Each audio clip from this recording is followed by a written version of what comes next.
side, and here with advice on how to get started and make the most of your venture. Please welcome Frugalista. That's what you are, huh? Okay. She's a new mommy, too. Tiffany Hempel. Thank you. New mommy. Let's talk about the baby first. There we go, yeah. You have a 10-week-old son. I do. My first one. Yay! Welcome to the show. Thanks. Okay, so let's talk about a Frugalista. Tell me how that all become.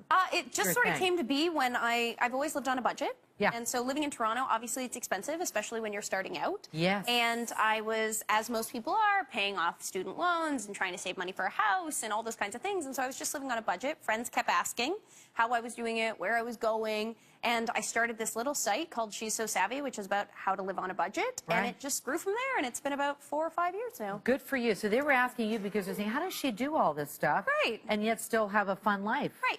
Or they're getting in debt. Right. Yeah. Right. And so that's a tough thing.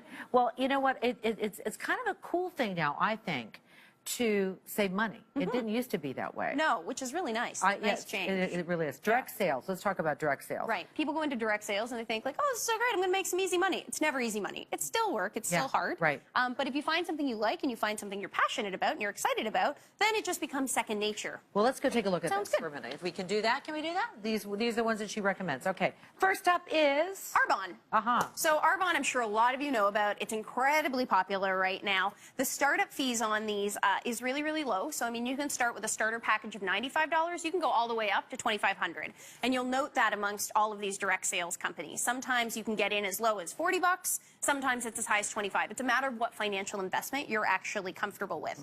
But Arbonne's great because you're making a 25% commission on your product. It's all skincare based. It's really very organic, which is obviously really popular right now. So this is a great one if you're into sort of skincare, organic. It's relatively new and a really, really popular one. And what's this one that you have here?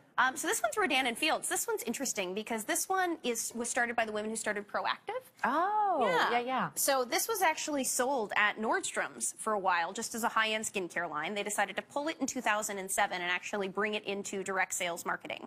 So since 2010, they've actually been doing this. And this one's really good it's really good actually if you're looking to get in the ground up because a lot of these direct sales companies, as you know, you sort of recruit people and they work for you. But this one isn't really in Canada just yet.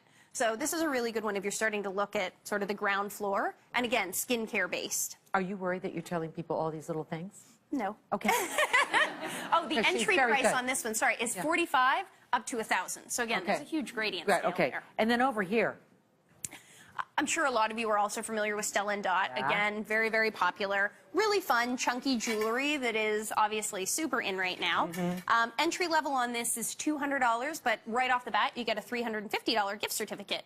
So that's a pretty good investment. That's pretty good investment. Yeah. And again, you're making, oh, sorry. Do you own a lot of this stuff? I own a little bit. Yeah, because you got to be careful not to buy too much. Well, exactly. Right? That's always the trick with direct sales too, right? You get all the stuff, you're like, I didn't make any money. So they also do things like this as well. Yeah, and they do scarves, and they do wallets, and they do all kinds of things. But again, you're looking at, with the majority of these, you're looking at a 25 to 35% commission on them, which means you purchase that product at that price, and then you can choose to sell it at a 10% markup, a 20% markup, a 25% markup, just contingent on how much money you're looking to make. Right, and then this one.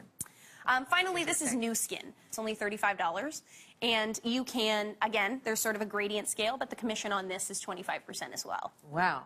Did you always have the gift for the gab? Well, thank you, Marilyn. You do, no, because people told me that.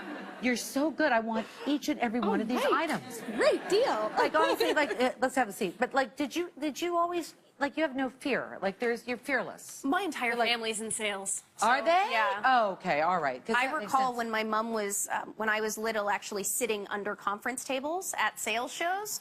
And my mom would bring me out sometimes as like a token and be like, hey, Tiff, go talk to that person. I'd be like, hi, I'm Tiffany. Do you want to come see my mom's booth? And what was she selling?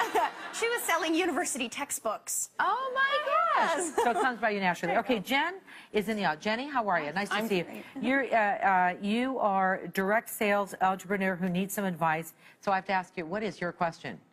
So I'm in direct sales, and I want to know, how can I increase my network and attract people to be business builders with me? Yeah.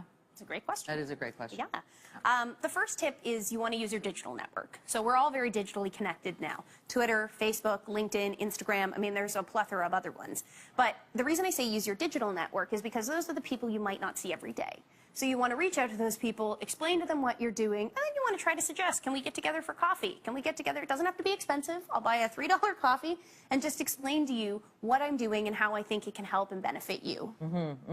And then you say use your informal networks, and that is friends, right? So how do you not turn off your friends? Well, I think the biggest thing is with your informal network, and you're right, I mean, your friends are the people you see every day, your friends and your family. That's your basic, your core network. Your informal network are your mom's group, your running club, your cooking class. So those are people that you don't see all the time. And they're great people because you won't necessarily turn them off because you don't see them all the time. So Marilyn's right in that you don't want to target your friends and your family because they could get exhausted. So if you use that informal network, those are people you don't see all the time. You ask them maybe to put together a group. Again, maybe you do like a quick lunch and learn, and you just explain what you're doing and how it can benefit those people. Yeah, well done. Tiffany, nice to meet you. Nice to meet you too. All right, you got to take a break. We'll be right back. Thank you. Up next, it's the big reveal. Don't miss our 2 business best makeovers from celebrity stylist Greta Monahan. That's up next.